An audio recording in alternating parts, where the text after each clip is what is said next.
Something is calling us. Something is calling us to the sea.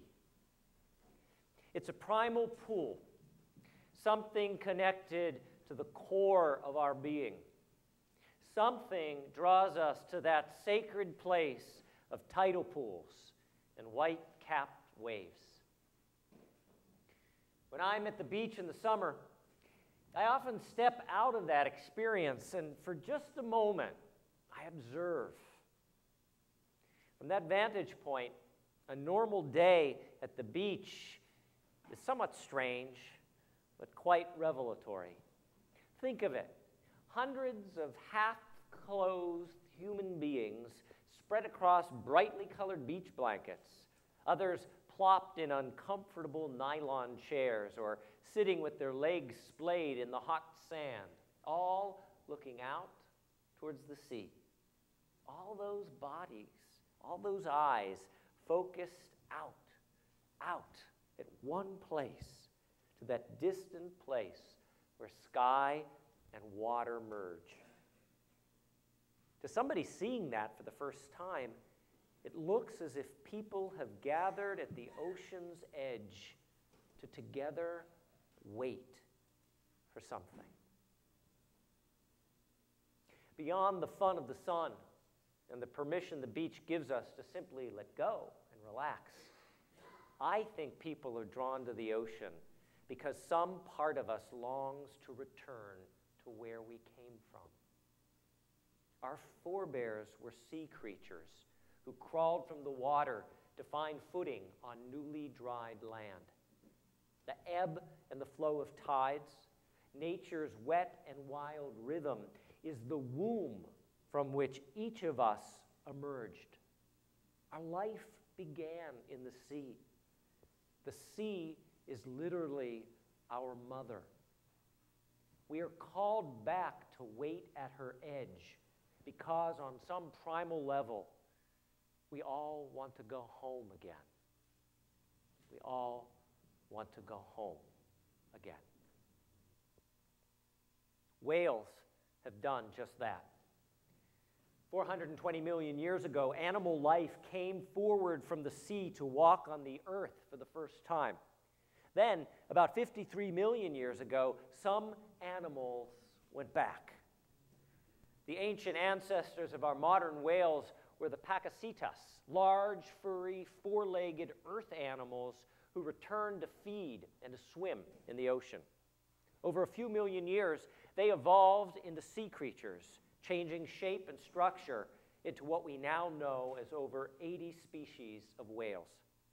Even today, whale skeletons reveal arm and finger bones that harken back to when they lumbered on solid ground. The great humpback and the orca, the beluga, and the great blue evolved to embody that famous quote by T.S. Eliot. The end of all our exploring will be to arrive where we started and to know the place for the first time.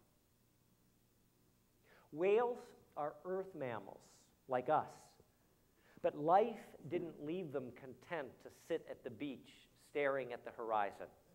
Whales did what we all dream of doing. They found a way to go home again.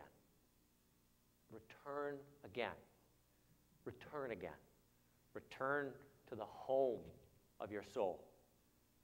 Return to who you are. Return to what you are. Return to where you are. Born and reborn again. Return to the land. Return to the home of your soul. Thomas Berry, a noted eco-theologian and earth scholar, writes, "Soul is the primary sustaining and guiding principle of a living being. Soul gives living forms wondrous powers of movement and reproduction, but even more wondrous powers of sensation and emotion. Soul, in all its diversity of expression, enables flowers to bloom in the meadows. Soul enables whales to breach in the sea. It enables the birds, fish, the whales, and other living things to find their way through thousands of miles on their migration journeys across the black and dark depths of the seas. The entire universe is shaped and sustained in all its vast interwoven patterns by the mysterious powers of the soul. This interwoven, nature-based understanding of soul seems quite connected to what Unitarian Universalists often call the spirit of life. I don't think it's coincidental that Spirit of Life is also the title of our most popular hymn sung in Unitarian Universalist congregations. Many of us know the words well. Spirit of life, come unto me, sing in my heart, blow in the wind, rise in the sea.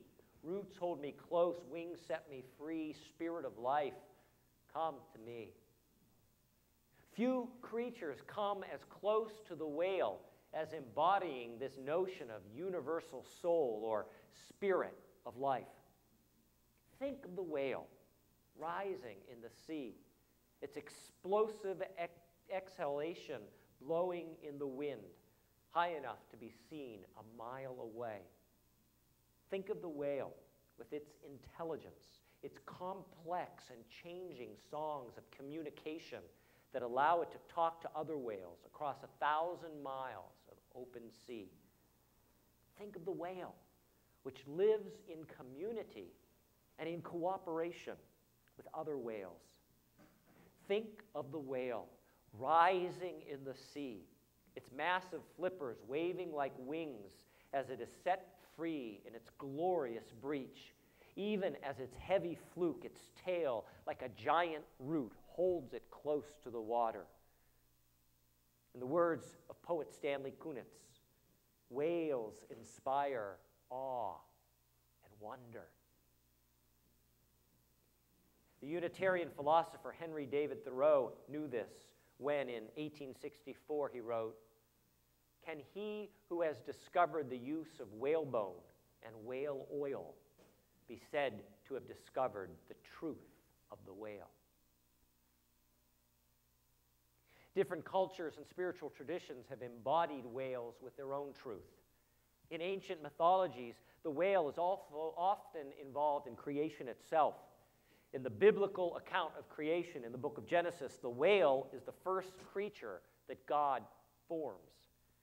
In the Islamic tradition, once Allah creates the earth, it floats on great waters without anything to anchor it. The earth is in danger of tipping or even floating away. So Allah sends an angel to hold the earth in place. But there's no firm ground for the angel to stand upon. A great whale is summoned, and its back becomes the foundation on which the angel stands while it holds earth in place. The whale is the foundation that all life rests upon. In some Asian traditions, the whale was a sea god that guided fishing boats and rescued sailors from shipwrecks.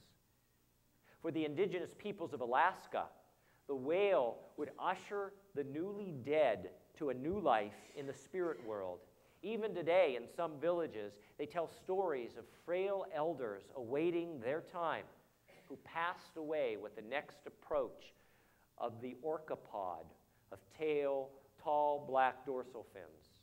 And those elders who had died became whales themselves. For many peoples, the whales brought life and death. The whales taught life and death. Thomas Berry writes, "In these earlier cultures, the universe was experienced primarily as a presence to be communed with and instructed by, not a collection of natural resources to be used for utilitarian purposes. The earlier indigenous peoples knew they were not alone, and the powers present throughout the natural world were there to guide them